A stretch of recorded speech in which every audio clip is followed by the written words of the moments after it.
Bismillahirrahmanirrahim. Assalamualaikum warahmatullahi wabarakatuh. Waalaikumsalam warahmatullahi wabarakatuh. Alhamdulillah alladzi faddala bani Adam bil ilmi wal amali ala jami'il alam. Wassalatu wassalam ala sayyidina Muhammad sayyidil arabi wal ajam wa ala alihi wa ashabihi ya nabi'an ulumi wal hikam. Allahumma ya muallim Adam wa Ibrahim, alimna ilma ma yanfa'una wa anfa'na bima 'allamtana wa zidna faham.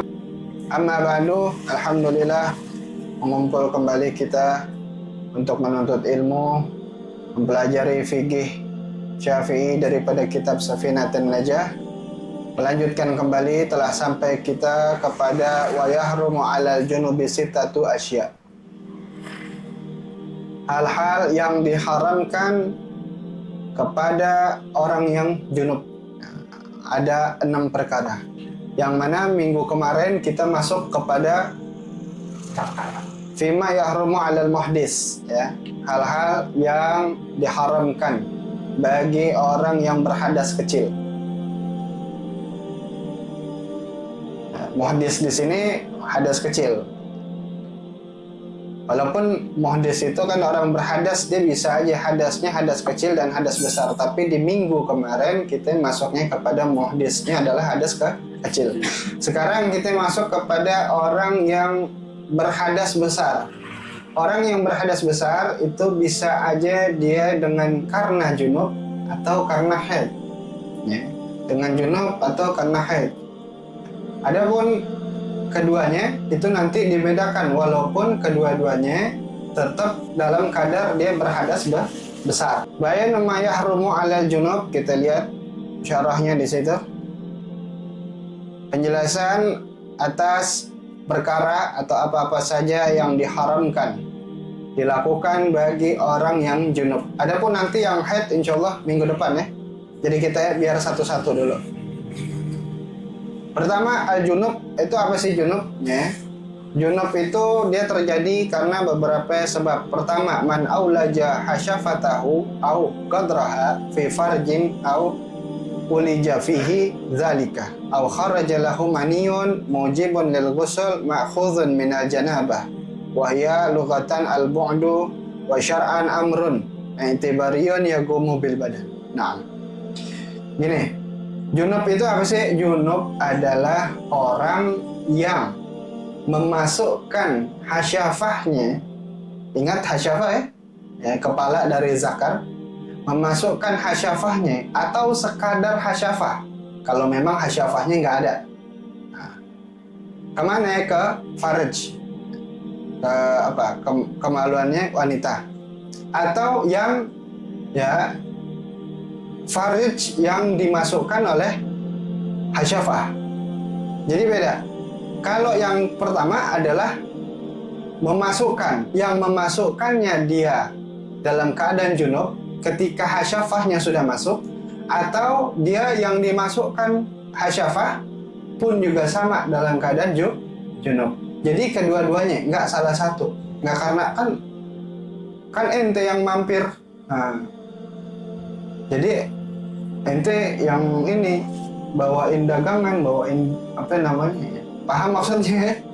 Nah, jadi bukan karena yang mampirnya dia yang jadi junub, enggak, kedua-duanya. Baik, ya, yang memasukkan atau yang dimasukkan sama. Pun juga, ya, misalnya orang yang maaf, dia nggak sengaja pun sama. Nggak sengaja pun sama. Umpama, ini sih ngomong konyol aja, hanya untuk contoh aja, contoh. Ini saking nggak sengaja. Umpama orang ada yang dia lagi di tengah hutan, kemudian di tengah hutan ini dia nyasar. Di tengah dia nyasar, hujan datang. Begitu hujan datang, dia coba cari tempat untuk berteduh. Setelah dia berteduh atau dia dapat di tempat teduhan, dia masuk ke dalam satu gua di tengah hutan. Kemudian, ya, hujan selesai, singkatnya dia keluar dari gua itu, dan ternyata, ya, gunung atau gua itu dia bergerak. didapatilah ternyata dia masuk ke dalam seorang perempuan raksasa. Ini hanya contoh aja. Ya, ini saking kagak sengajanya nih. Ini raksasa gede banget.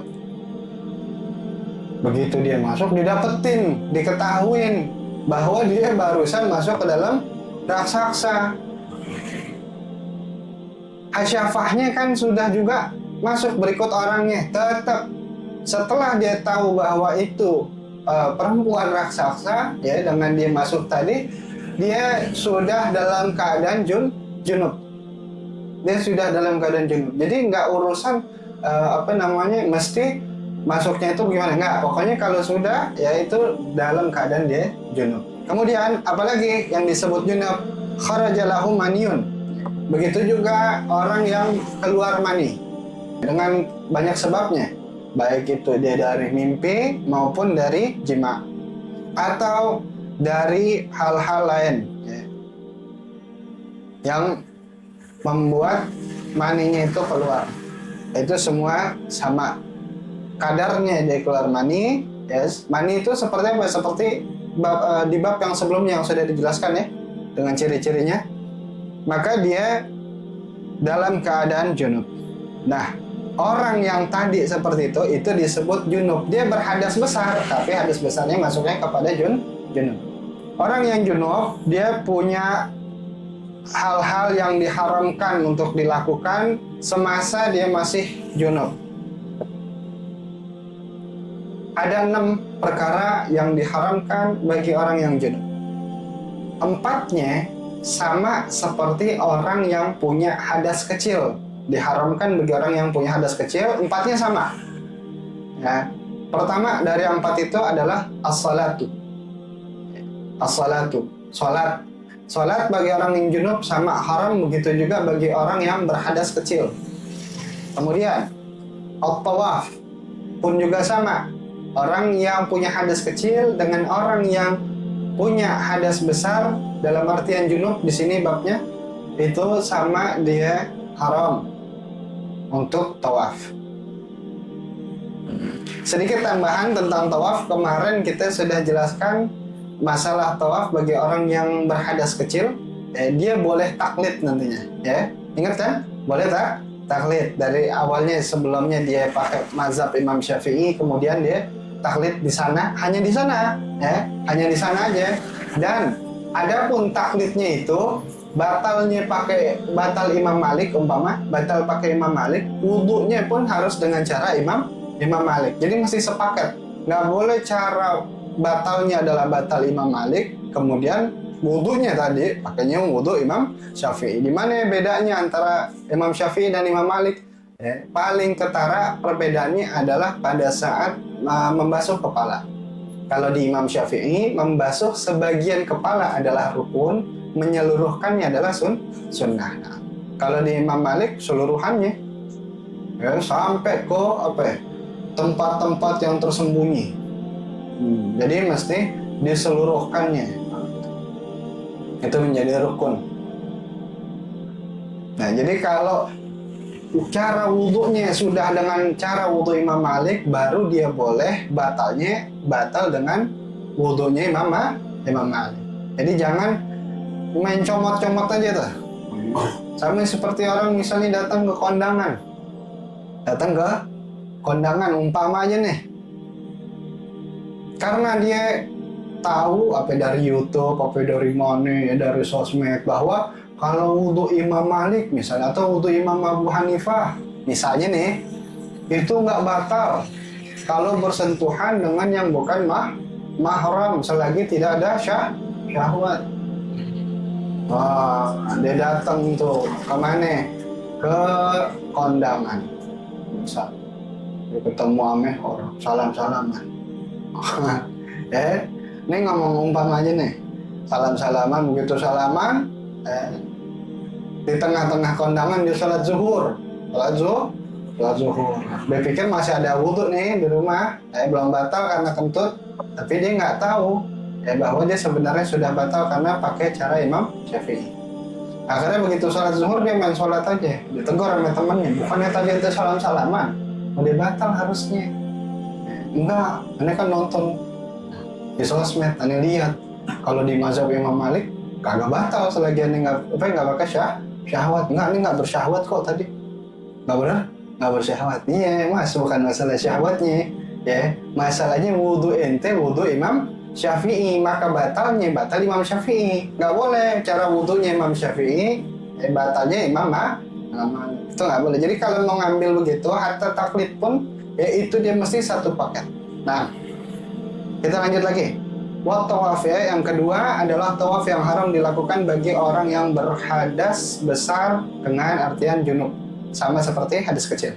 Wa masul mushaf, begitu juga sama. Ya, yang ketiganya adalah menyentuh mushaf dengan penjelasan yang di minggu lalu. Wa hamluhu, dan juga membawa mushafnya itu sendiri, sama. Adapun kelima dan keenam ini bagi orang yang junub. Bagi yang junub ada lebihannya. Pertama, al-lubsu fil masjid, yaitu berdiam diri di masjid atau wukuf, ya. Ini diam diri bukannya i'tikaf, ya. Kalau i'tikaf itu kan sudah terhitung ibadah. Sekarang dia diam doang, nggak i'tikaf, dia diam doang di masjid. Kalau di syarahnya kita lihat tuh, ya, al-lubsu ahaduhuma al-lubsu awit taraddud fil masjid,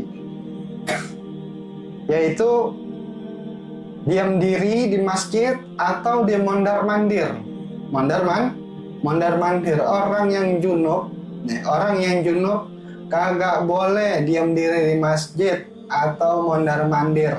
Mondar-mandir tuh gimana? Pintu masjid misalnya ada 3. Pintu 1, pintu 2, pintu 3. Mondar-mandir adalah dia masuk dari pintu 1, keluar dari pintu 1. Atau masuk dari pintu 2, keluar dari pintu 2. Itu namanya taraddud. Yang boleh adalah murur. Murur itu melewati saja. Melewati. Dia masuknya dari pintu 1, keluarnya dari pintu 3. Itu murur. Bukan taraddud, bukan mondar-mandir. Jadi gini, misalnya ada orang dia mau motong jalan. Motong jalan. Kita katakan gini, jalannya ini posisinya kayak rumus Pitagoras, tahu nggak itu rumus Pitagoras? Segitiga, ya? Segitiga tuh, ada segitiga A, B, C gitu, ya. Ada garis yang dari melintang dari A ke C. Begitu bukan? Benar nggak nih? Pitagoras yang segi 4 sampai segi 5 sih? Segitiga. Benar nih? Yakin? Ini udah pada lupa kali masa sekolah. Ini ingat nggak nih? Nah tuh kan dari A, B, C. Kemudian ada garis lintangnya tuh A ke C. Nah A ke C ini kan jadi jalan pintas. Umpama itu di jalan katakan. Nah jalan pintas itu lewatin masjid. Ya. Orang karena dia buru-buru katakan, atau dia terlalu jauh lewatnya. Ya, kalau lewat jalan biasa, kemudian dia motong jalannya itu lewatin masjid, lewatin lingkungan masjid tuh, wilayahnya masjid. Hanya dia jalannya masuk dari pintu A, keluarnya dari pintu C, atau masuk dari pintu A, pintu pertama, keluar pintu ketiga. Itu namanya murur, itu boleh. Ya, itu boleh. Yang nggak boleh adalah lubsu atau wukuf di masjid, atau taraddud. Masuk keluar dengan pintu yang sama. Lakin in kana musliman mukallafan. Akan tetapi haramnya itu bagi orang yang junub untuk dia berdiam diri di dalam masjid bagi siapa? Bagi orang muslim yang mukallaf.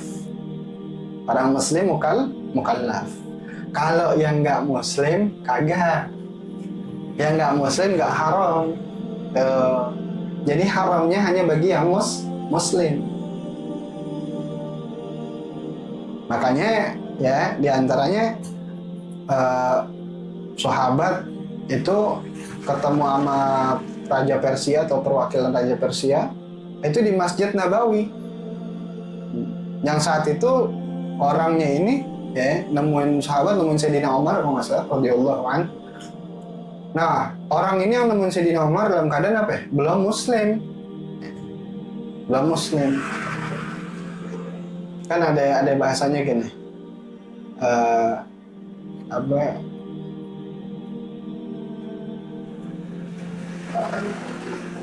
Ada bahasanya gini, kullu kafirin junubun ghaliban. Ya. Kullu kafir al kafiru junubun ghaliban.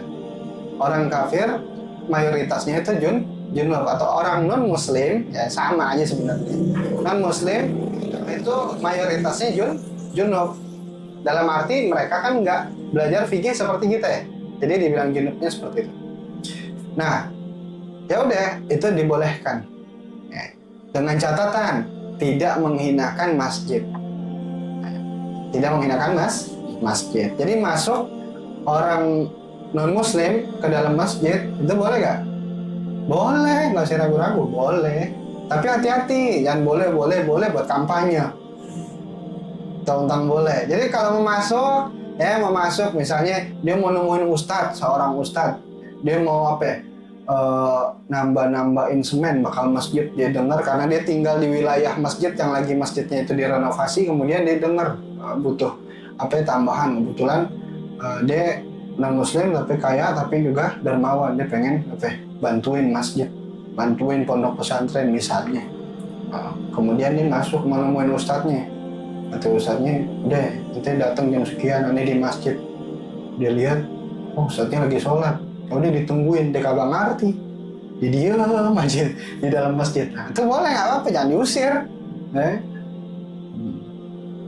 Jadi selagi tidak menghinakan masjid, masuk loh boleh, meskipun dalam keadaan junub. Ya. Begitu juga orang magrum, orang magrum, dia nggak ngerti dalam keadaan junub, dia kan nggak mukallaf. Jadi haramnya hanya bagi muslim yang mukallaf. Laisa bin nabiyin, yang tentunya muslim yang mukallaf tersebut dalam keadaan junub dia haram masuk masjid. Ketika dia nggak junub, ya dia halal masuk masjid dengan yang seperti tadi penjelasannya. Yang penting itu bukan nabi. Kalau nabi hatta junub pun boleh bagi nabi, anbiya, karena hakikatnya anbiya itu tidak junub. Apalagi Nabi besar Muhammad SAW ma'asum. Jadi selagi yang muslim mukallaf dalam keadaan junub tadi bukan nabi, karena hakikatnya anbiya itu apa? Suci. Meskipun dalam keadaan junub boleh, ada masalah. Itu hanya berlaku bagi yang bukan nabi, bagi kita.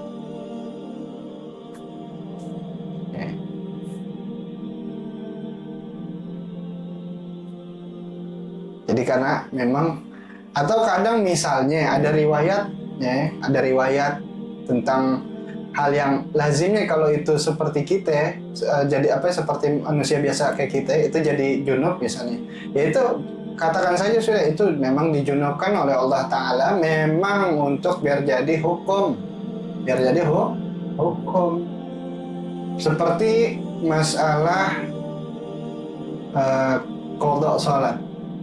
Orang kalau qadha sholat kan karena lupa banget atau tidurnya ketiduran banget. Padahal secara hakikat Nabi besar Muhammad SAW sebagai contoh, beliau nggak mungkin lupanya lupa banget kayak kita, lelapnya tidur lelap banget kayak kita, nggak mungkin. Tapi memang apa? Allah Ta'ala tidurkan baginda Nabi selelap-lelapnya supaya jatuh hukum, supaya ada tata caranya. Buat siapa? Buat kita. Nah, makanya itu beliau Sallallahu Alaihi Wasallam adalah sebaik-baik manusia, suri tauladan. Allah sempurnakan kanjeng Nabi, tubuh dan ilmu serta perangai. Tak ada tubuh ilmu perangai terlebih sempurna dari Nabi. Ya Rasulullah, salamun alaik ya رفيع الشان والدرج. Allah. Nah, itu tadi ya. Kemudian wala ma'zur, dan juga kagak ada uzur. Nggak ada uzur. Jadi kalau ada uzur seperti apa yang dicontohkan di sini? Ka'an ughliqa alaihil bab, seperti orang yang kekunci di masjid. Orang memang langsung lucu, emang orang kekunci di masjid tuh bagaimana ceritanya tuh? Misalnya dia ini kali sholat isya, orang yang lain pada balik ke rumah, dia di dalam masjid sendirian. Tapi kan sholat isya tadi, Beb. Iya. Di tengah dia tidur, dia mimpi basah. Tuh, setelah dia bangun, dia mau keluar tuh dari masjid. Begitu buka pintu, wah kekunci. Cari cara gimana ya, dia muter-muter tuh di masjid. Ada kali pintu yang kebuka, ternyata kekunci semua. Dia teleponnya itu temennya, tolongin. Ya, karena kekunci di masjid. Tadi siapa itu penjaga masjidnya, tolong bilangin dong. Ya, tolong bilangin, bukain, masih ada orang kesisa satu di dalam. Begitu dia bukain kan nunggu lama tuh, sekitar setengah jam ya, atau 45 menit sampai 1 jam. Nah, berarti kan dia di dalam masjid apa ya? Lubsu, wukuf, dia diam tuh di dalam masjid. Jatuhnya haram nggak tuh? Nggak, dia mazur. Aslinya haram. Ya, aslinya haram karena dalam keadaan junub. Tapi namanya orang kekunci, ya mau bagaimana? Kan nggak mungkin dia rusak jendela masjid, kan nggak mungkin. Ya. Nah, itu sebagai contoh, dia dimaaf. Atau khafa minal khuruj minhu, atau dia takut keluar masjid karena di depan masjid lagi ada tawuran warga, atau lagi ada perampokan. Tuh, tawuran kayak kemarin di mana itu? Manggarai. Ada orang, ya, dia lagi bawa emas kali. Dia takut kalau keluar ya dari masjid, kalau nggak nyawanya yang hilang, hartanya raib, sehingga apa? Dia berlindung di masjid. Padahal dalam keadaan apa ya? Junub, kan harusnya haram. Tapi dia apa? Berlindung karena menyelamatkan antara nyawanya atau hartanya. Dia boleh. Dia masuk ke dalam masjid berlindung. Nah, kira-kira misalnya orang tawuran, dia cari dulu kali itu kalau misalnya ada bambu, aneh keluar nih. Karena kan kalau misalnya parang atau samurai, golok itu kalau sama bambu nancep dia. Dia cari, mau nggak ada bambu. Udah dah nih, diem aja dah di mari. Terpaksa mesti lubsu di masjid. Nah itu dia dimaaf. Asalnya tetap haram, tapi dia dimaaf. Boleh jadinya dia di dalam situ dalam keadaan junub dengan uzur sebagai 2 contoh tadi. Dia kekunci ya di dalam masjid, atau dia khawatir keluar masjid karena ada sebab-sebab yang membahayakan nyawanya atau hartanya. Akan tetapi, nah ini dia, wa yajibu alaihi haina izit tayammum biturab. Tapi orang tersebut dia wajib tetap untuk tayamum. Itu si fulan tadi itu yang kekunci di dalam masjid, dia tetap wajib tayamum. Makanya asalnya tetap haram. Makanya ditambal tuh haram ya, dengan tayamum. Jadi di dalam masjid bukan dia diam aja begini nungguin dibukain ya. Atau dia dalam keadaan junub terpaksa masuk ke masjid, khawatir kalau apa kenapa-napa di luar masjid, dia diam aja di dalam masjid. Enggak, tayamum dulu. Tayamum. Ditayamum tuh dengan debu yang ada di dalam masjid. Selagi debunya itu atau pasir atau tanahnya itu bukan acian dari tembok.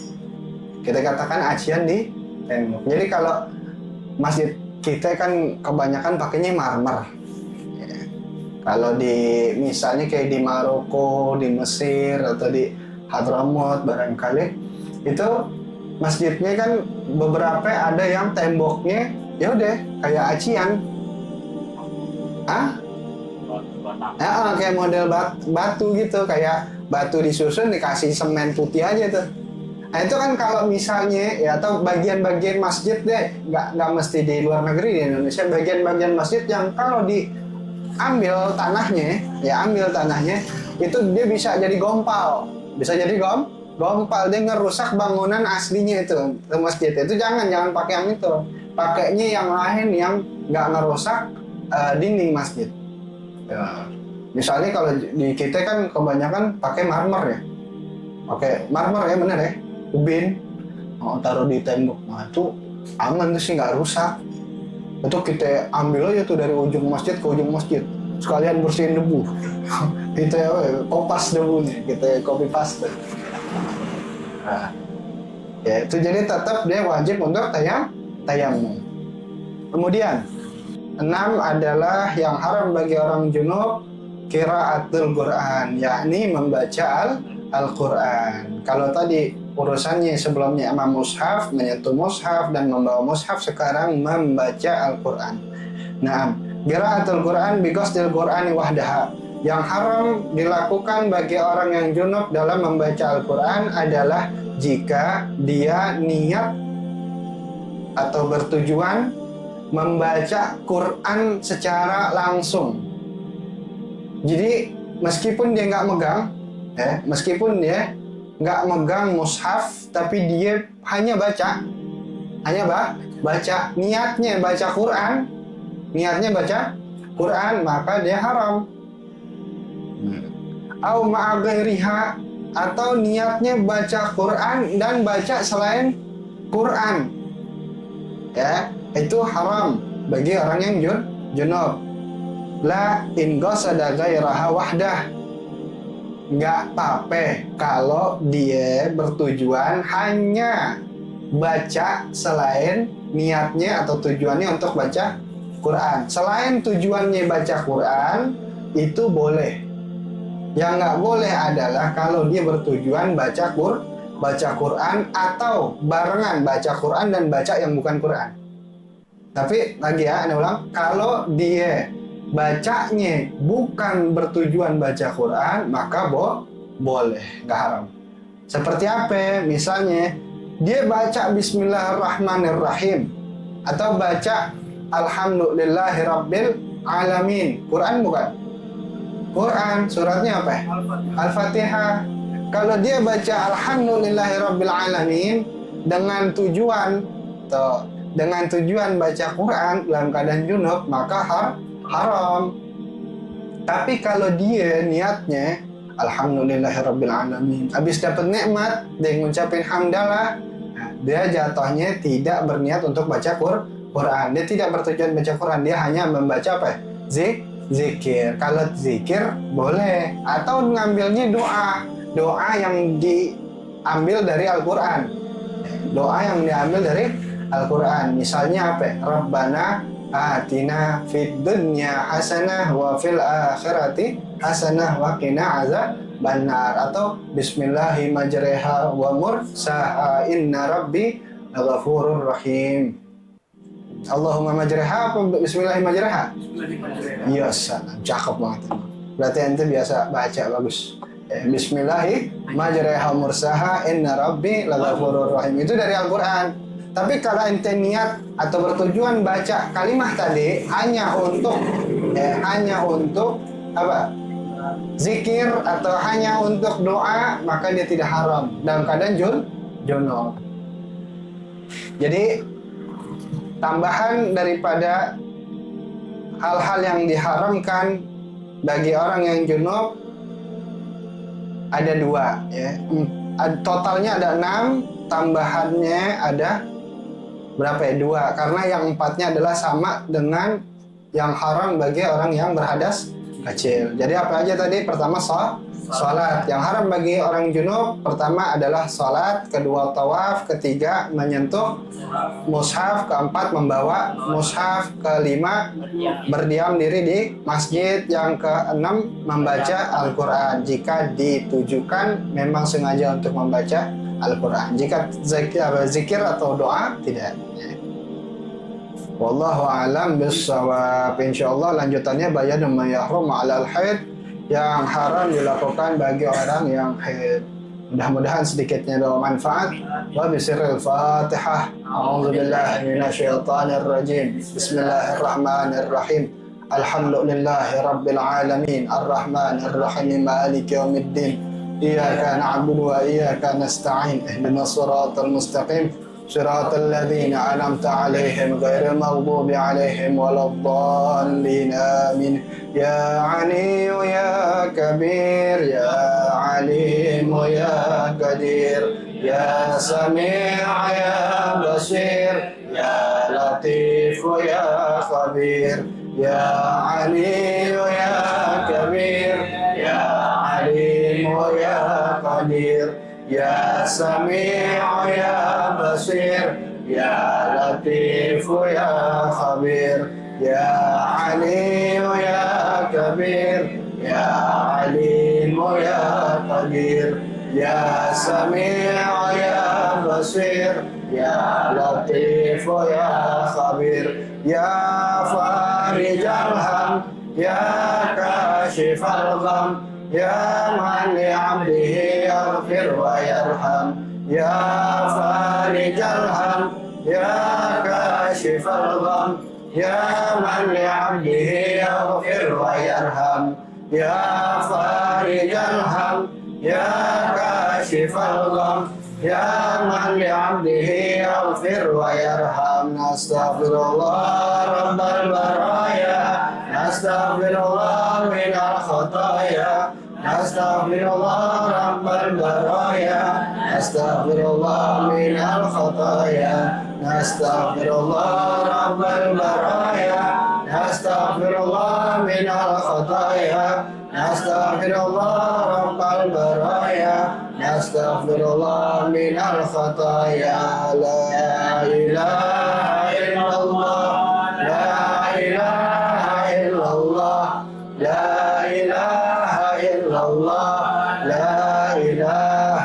إلا الله لا إله إلا الله لا إله إلا الله لا إله إلا الله لا إله إلا الله لا إله إلا الله لا إله إلا الله لا إله إلا الله لا إله إلا الله تائبون إلى الله تائبون إلى الله تائبون إلى الله يا الله بها يا الله بها يا الله بحسن الخاتمة يا الله بها يا الله بها يا الله بحسن الخاتمة يا الله بها يا الله بها يا الله بحسن الخاتمة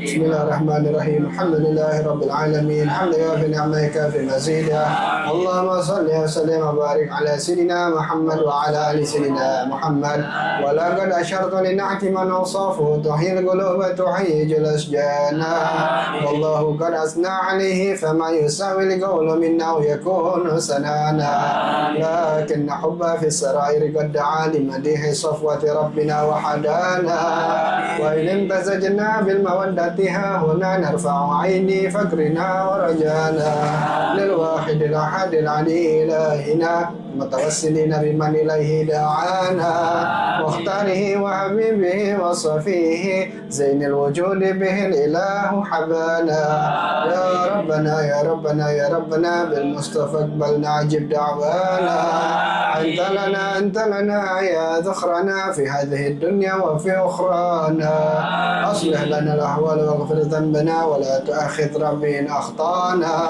واسلك بنا في نهجة الطه المصطفى ثبت على قدم الحبيب خطانا أرنا بفضل منك طلعة أحمد في بهجة عين الرضا ترعانا واربط به في كل حال حبلنا وحبال من ود ومن ولانا والمحسنين ومن أجاب ندائنا نداءنا وذوي الحقوق وطالبا أوصانا والحاضرين سعيا في جمعنا نحن بين يديك أنت ترانا ولقد رجوناك فحقق سؤالنا واسمع بفضلك يا سامع دعانا وانصر بنا سنة طه في بقاع الأرض واجمع كل من عادانا وانزل إلينا واسقنا كأس الهنا واشف وعاف عاجلا مرضانا وارض لنا الحاجات واحسن ختمنا عند الممات واصلح نبانا يا ربي واجمعنا واحببا لنا في دارك الفردوس يا رجوانا يا ربي واجمعنا واحببا لنا في دارك الفردوس يا رجوانا يا ربي واجمعنا واحببا لنا في دارك الفردوس يا رجوانا بالمصطفى صل عليه وآله ما حركت ريح الصبا أغصانا سبحان ربك رب العزة عما يصفون وسلام على المرسلين والحمد لله رب العالمين الحمد لله على نعم الله الحمد لله على بركات الله الحمد لله حمدا يوافي نعمه ويكافئ مزيده والحمد لله رب العالمين يا رسول الله سلام عليك يا رفيع الشان